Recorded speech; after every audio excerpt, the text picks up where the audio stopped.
Alright, yeah, welcome back to Magic Duels with our blue-black improvise deck. So, we're changing it up a little bit. Today we're actually going to be making the changes to the deck, because obviously we have a bugged card in there, so we're actually going to be making the changes an episode early. So, Alchemist File is bugged when it comes to mechanized production. It does cause crashes, so in order to alleviate that problem, I've just cut them out entirely. So what we do have is, now we have servo schematics.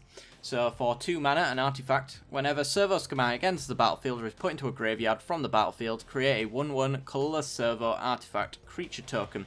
So, essentially, the servo schematic creates a blocker for 2 mana, but if we manage to get the servo schematic killed in some kind of way or destroyed, then we get another servo from it as well, which makes it a pretty good target for Tezzeret's Touch as well. So when it dies, we get the servo schematic back to our hand, and we also get the colourless servo artifact as well as it enters the battlefield and leaves the battlefield, which is pretty sweet. So we do have 2 more spaces to fill, because there are 4 ether vials in here. So we've actually gone for Dynavolt Tower. One of you guys suggested this, and it sounded like a lot of fun. So, Dynavolt Tower is 3 mana for an artifact that says whenever you cast an instant or sorcery spell, you get 2 energy. And then you get to tap and pay 5 energy, and Dynavolt Tower deals 3 damage to target creature or player. So, this is an extra little bit of damage to push through as well, because I did think that maybe our combat damage victory was maybe a bit too weak. So, Dynavolt Tower in here is going to allow us to burn our opponent out. And if we can stick a mechanized production on Dynavolt Tower, then every single turn we get another Dynavolt Tower, which means that every instant and sorcery is going to get us an extra 2 energy on top of that. So maybe a Fatal Push gets us 2 energy, then next turn mechanized production makes another Dynavolt Tower, the next Fatal Push is going to get us 4 energy, and so on and so forth, until we have enough Dynavolt Towers to be able to consistently use the tap ability to deal 3 damage to target creature or player, and it's only a certain amount of lightning bolts until we win. So, to go along with the Dynavolt Towers as well, I did mention this in the episode as well, that I wasn't entirely sure on the Improvise card draw spell. So we've actually cut them and gone for Glimmer of Genius instead. So for 3 mana and a blue instant speed, scry 2, then draw 2 cards, you get 2 energy. So the energy goes really well with the Dynavolt Towers, but it also goes 4 cards deep as well. We get to scry 2 to find out if we want those cards, and if we don't want either of them, we put them to the bottom, and then we draw the next 2. So we can go a little bit further into our deck, potentially, with Glimmer of Genius. But for the most part, it's here for instant speed to go alongside the Torrential Gear Hulk. Because it is instant speed, now that Torrential Gear Hulk flashes in, it can actually use Glimmer of Genius instead of our old card draw spell, which the name is escaping me and it's bugging me, so I'm going to go find out what it was. It's called... Where are you? Reverse Engineer, that's the one. We're cutting these guys. Those 3 with the Improvise to draw 3 cards. We could get these for 2 blue mana, but if we get that down early enough, it seems as though we might be discarding to hand size with that extra draw anyway, so... Yeah, I think Glimmer of Genius just works out a lot better in this situation. Anyway, guys, that is it for the changes, so let's get into the matches, shall we? I will see you there. Alright, we are on the draw. That is a 0 land hand, so we've got to throw it back. This is a 1 land hand with a Renegade map, so it's technically kind of a 2 land hand with a Fatal Push as well. It's risky, but I think we can go for it. Maybe a mulligan there was probably a good idea, I'm not sure.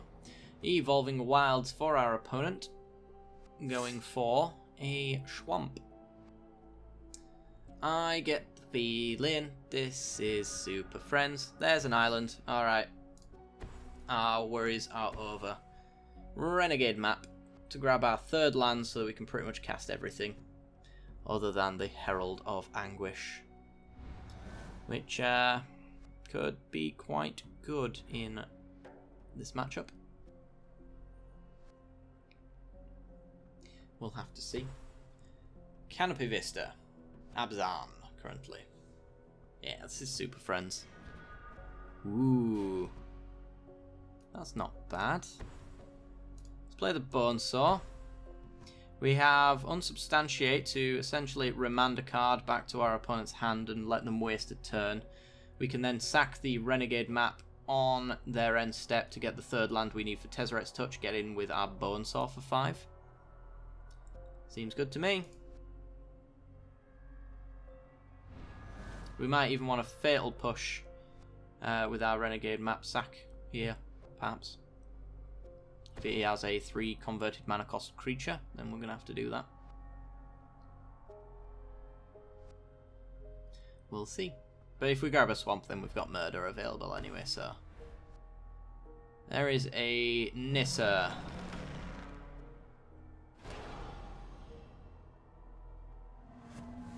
Takes it up. Alright. We're just going to unsubstantiate the token, bounce it back to our opponent's hand. Sack the Renegade Map for a Swamp. We're bouncing the token this way so that instead of bouncing it back to his hand, we're actually just going to kill it with Tezzeret's Touch to get it off the board completely. I think that's just a better way to go about it. Drowned Catacomb. So, Tezzeret's Touch on the Bonesaw. We have a 5/5. Swinging at Nissa. And say goodbye. Yeah, if we'd have unsubstantiated the Planeswalker, we'd have just cast it next turn. And we'd have probably ended up doing the same line again. Just a turn later, so... that probably works out. An extra forest into Wall of Resurgence. Ooh. Hello. It's been a while since I've seen you. Okay. Turns one of his lands into a 3/3. That 0/6 is going to be annoying though. But we have Fatal Push and Murder. Converted mana cost of a land is 0, so Fatal Push works perfectly. We even have Tezzeret as well as our own little Planeswalker threat. I think if I do Fatal Push his land, we're cutting him down on mana as well, which is going to be quite fun. And then murdering the wall means we can get in for 5 as well, so I think this is pretty good.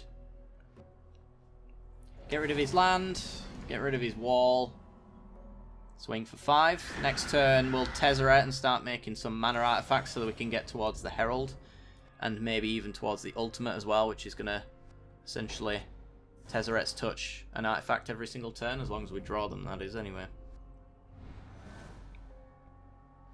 So our opponent's back down to 3 mana, back up to 4. Okay. And they've got another wall. Of course they do.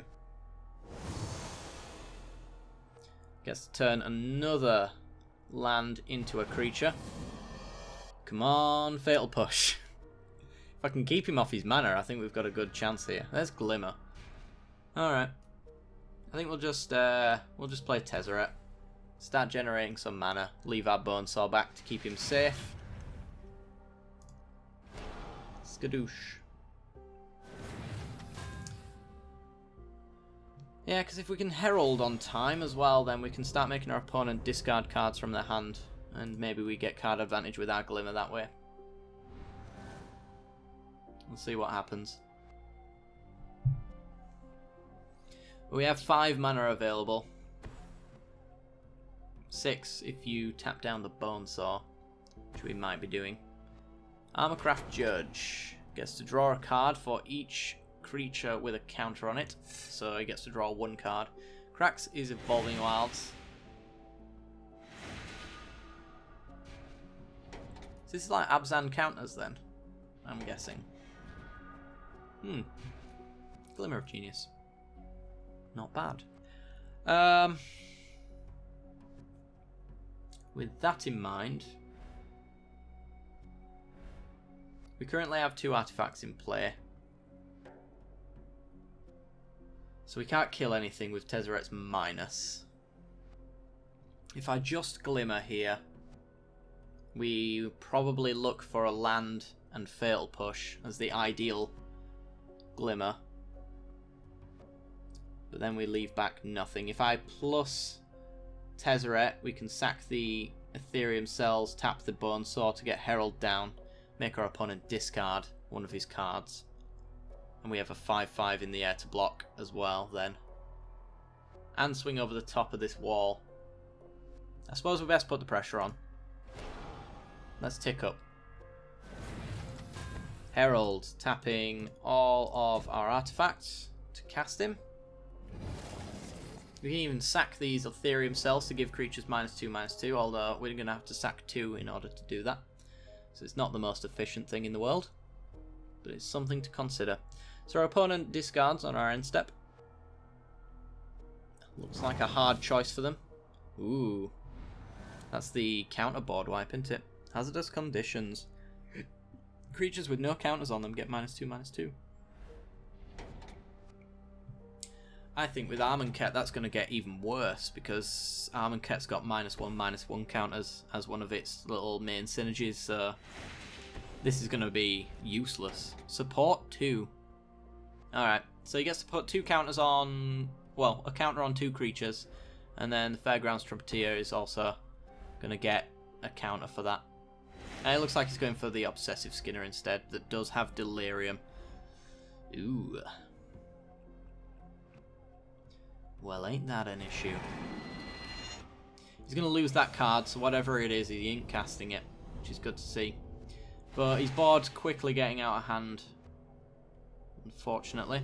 Obsessive Skinner, on our upkeep, gets to put a counter on something. Goes for the Fairgrounds Trumpeter. So we can swing over the top for 5, take him down to 10. We leave Tezzeret in hot water that way, though. But we could minus him, get an emblem. We could even minus to deal -3/-3 to something. So we could get rid of the Armorcraft Judge or the Forest that way, or even the Obsessive Skinner. I'm thinking maybe minus Tezzeret, kill the Armorcraft Judge, sack one of the Ethereum cells, kill the Obsessive Skinner, swing for 5, take him down to 10. We have a 5/5 back to block either the Trumpeter or the Forest. I'm fine with a trade. And then we can play a Renegade map with our extra mana as well. Could actually give -4/-4, but that doesn't make any difference. Okay, so Renegade map. And we're gonna minus Tezzeret. Although at the beginning of combat, target artifact becomes a 5/5 with base power and toughness, so we could turn the Ethereum cells into 5/5s as well as the Renegade maps for the rest of the game. But it's going to kill Tezzeret in the process, and we'll never get him back. So we're not getting any Ethereum cells this way. If I did tick him up to 8 to get another Ethereum cell, we could... could maybe sack 2 of them to kill a Forest, something like that. I'm not sure. I think we're just going to minus here. I'm going to take out his Forest, cut him off a bit of mana for whatever he draws next turn. Then we'll take out the Obsessive Skinner, because that's doing a fair amount of work, unfortunately. And sack the Ethereum cell. Swing over the top for 5.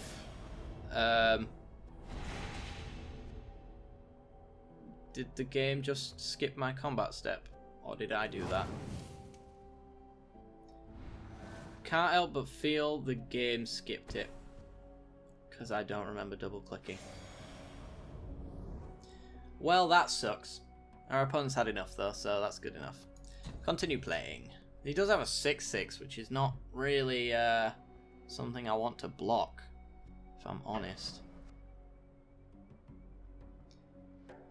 Yep. Alright, well, that's blocking there. That's guaranteed. So I guess we're going to block our Bonesaw against the 6/6. Try find some removal later down the line. It's only a 3 mana cost card, so we can sack an Ethereum Cell and Fatal Push it if we find it. We're going to get the Bonesaw back for this trade as well. You know what? Yeah, we can get the Trumpeter off the battlefield now. So give that -2/-2, sack the Renegade map, get it off the board. Sweet. That worked out. Okay, we can start building up our Ethereum cells again. I'm going to go straight to combat this time. There we go. Our opponent has no cards in hand. Unlikely to see anything come hastily out at Tezzeret. Henny could come out, but he's only going to do like 2 damage. So, generate ourselves an Illyrium Cell, play the Bone Saw, and pass the turn. We can sack the Bone Saw to deal -2/-2 to one of his creatures. It's just a land though, so... Right, he's got a turn to figure out what he needs to do here. So, swing in for 5. Our opponent would be dead by now. So hopefully that combat step skip doesn't come back to bite us. I don't think it will. Let's get another Ethereum Cell. Glimmer. We've got 3 mana left open. Gear Hulk with a Glimmer. Sounds nice. Let's do it. Get a land on top of all of that. And pass the turn. Should have suited up the Bone Saw there, but it's not going to matter. Not unless that card gets him an extra bit of life. I mean, it could. If it's a Pulse of Marasa, then he lives another turn. Or does he? Yeah, I think he does. We've got Dynavolt Tower as well, is what I was thinking. Okay. Because we've not done it yet, Tezzeret's getting ulted. Beginning combat on our turn, one of our artifacts becomes a 5/5. Play Swamp. Play a Glimmer. Get Dynavolt Tower mana. Take Mechanized Production.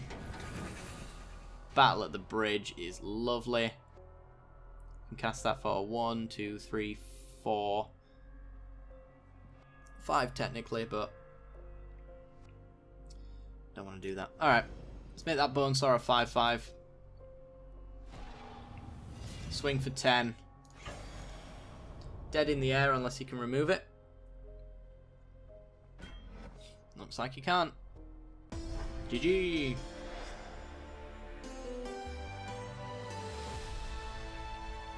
Alright, that was pretty sweet. Let's go on to one final game, shall we? I will see you there. Alright, we have 2 mana and a Fatal Push as some early game removal, an Implement of Malice to hit on curve. If we then get another land, we can Tezzeret's Touch up the Implement and swing for 5. Yeah, I think this is a pretty nice hand, as long as we get what we want. We're going to lead off with the Sunken Hollow. It is a tap land, and I don't think our opponent's going to play anything on turn 1 that I care about using Fatal Push on. So I think we're fairly safe there. Implement of Ferocity. Red-black artifacts then with Marionette Master, I'm guessing. Okay, let's go with another Swamp.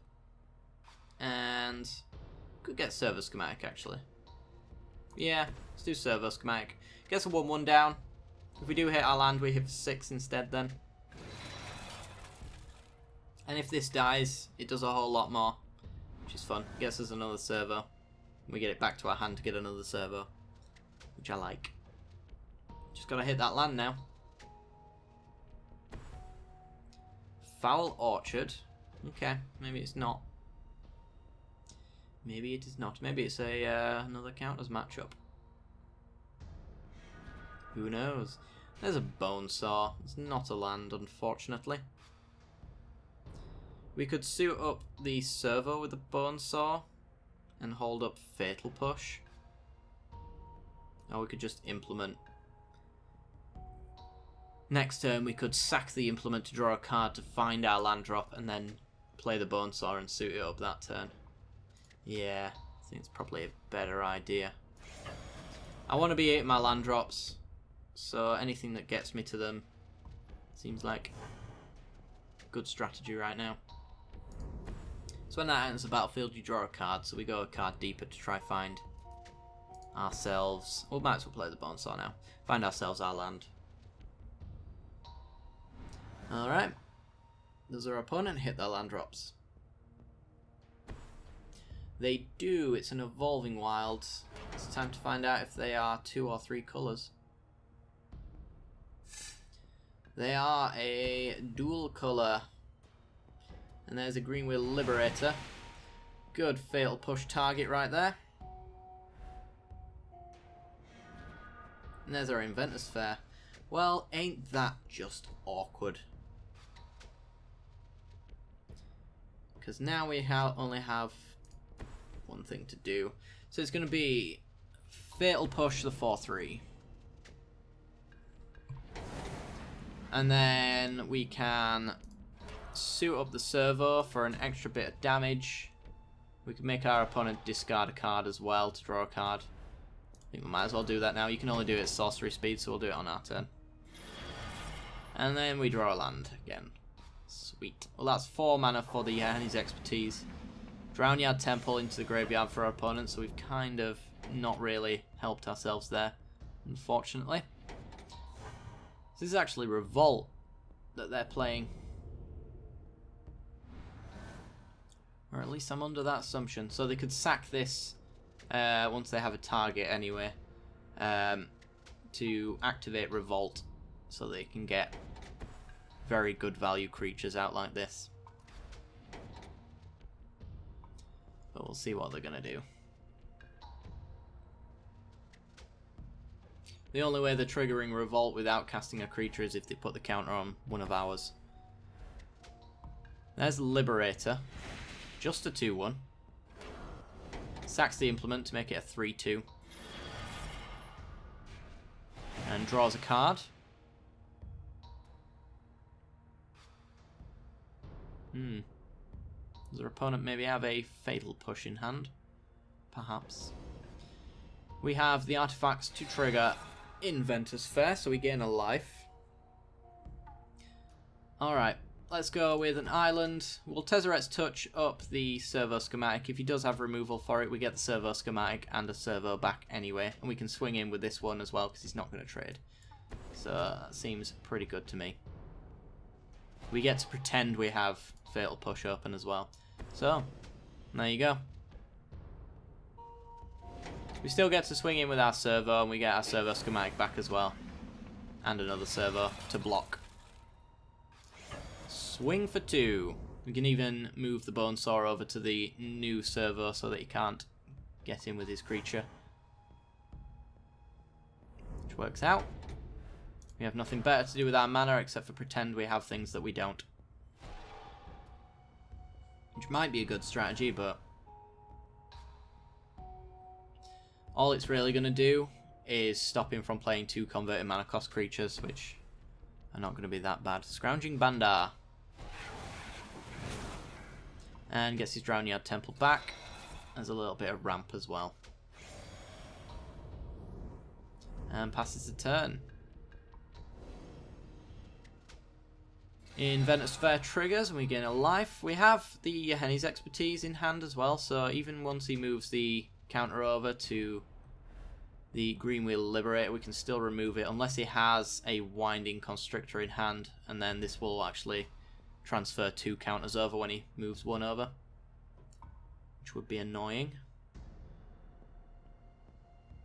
So let's swing in for 2 first, see if he wants to trade anything.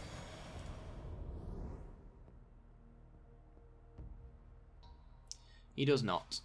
He goes down to 13. Now, do we play the servo schematic for an extra servo that can't get in? So, I think you understand that I'm not going to do that. Or do we Glimmer of Genius? I think we Glimmer of Genius. Leave our mana open though. Just to pretend we have things that we don't. Do I want to transfer my Bonesaw over so he stops attacking in? Yeah, probably. Actually, if he moves the counter over to the Liberator, then it's going to be a 4-3 and he's going to attack in regardless of the Bonesaw being there. So at least if I Glimmer of Genius and draw into a Fatal Push, then I can remove it that way. So let's Glimmer of Genius on his turn. Does he go to move the counter over? He does. Okay. Well, it seems as though he does. Moves them both over. That's actually problematic. Did not think he'd do that. Alright, we still need removal, but any of our removal spells is going to deal with that, other than Yeheni's Expertise, of course. Which is now 1 power out of the way. There's a Tireless Tracker. And he gets a land as well. The Vengeful Rebel. Okay. So he lost his Scrounging Bandit, which means he can actually kill one of our servos, and there's nothing we can do about it. And he can swing for 5. Our opponent has stabilized. Battle at the Bridge. Yeah, we could do that. Let's take that. And do I want the Dynavolt Tower as well? I think right now it's not really going to help us. We don't have any energy. We're going to have 2. I think we can do better. We want removal spells. We get a Renegade map instead. We'll take your 5, I think. Although it's just a servo. And we are probably going to Yeheni's Expertise, so I'll block.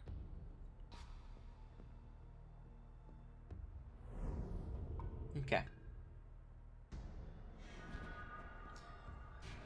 So, we could Yeheni's Expertise, get rid of the Tireless Tracker and the Vengeful Rebel, and then we can play the Esperzoa off of that, which is a 4-3 to block his 5-4. We could even improvise a Battle at the Bridge to finish off the Liberator and gain a little bit of life. So we could wipe his board here, and then we still have things to do. Yeah. That seems good. Alright, Yeheni's Expertise. All creatures get -3/-3. And maybe I want to put the servo schematic down, because the Esperzoa is just going to get bounced. Although, we have a Bonesaw in play, don't we? Yeah, so I can cast that for free again. Yeah, we'll get the Esperzoa down. And then we can Battle at the Bridge. If we do it for 2, doesn't matter. We'll get 3 life out of this. Oh no, oh, no, we'll get 2 life out. No, 3. Never mind.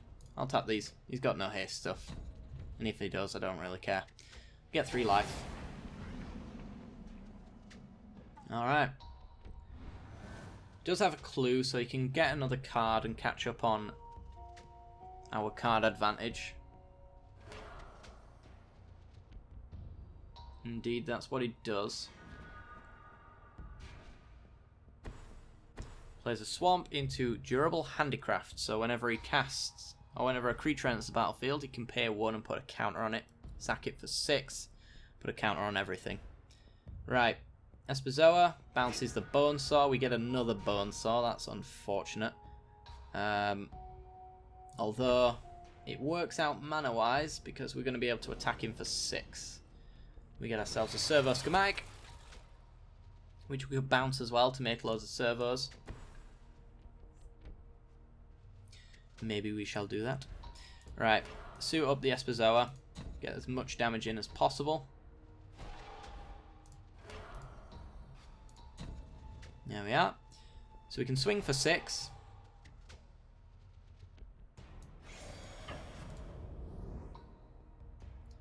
Cool.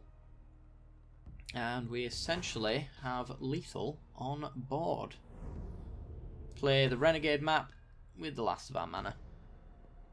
And I'll move over one of the Bonesaws as well to a servo, just in case he removes that, and we're being mana efficient that way. And we can still swing in with a threat for less mana. There's a Durable Handicraft, so that is going to be the game. GG, opponent. Not bad. Not bad. Alright. Gain a life. We'll bounce the servo schematic. We get Tezzeret's touch, so we can swing in for an extra 5. We don't need to. We'll just swing in for lethal right now. There's 7. Exaxes. Got him.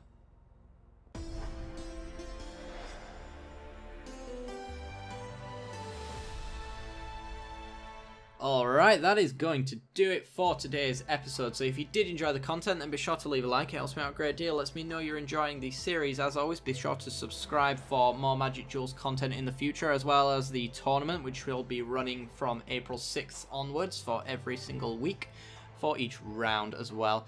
April 6th is the deadline to submit your decks.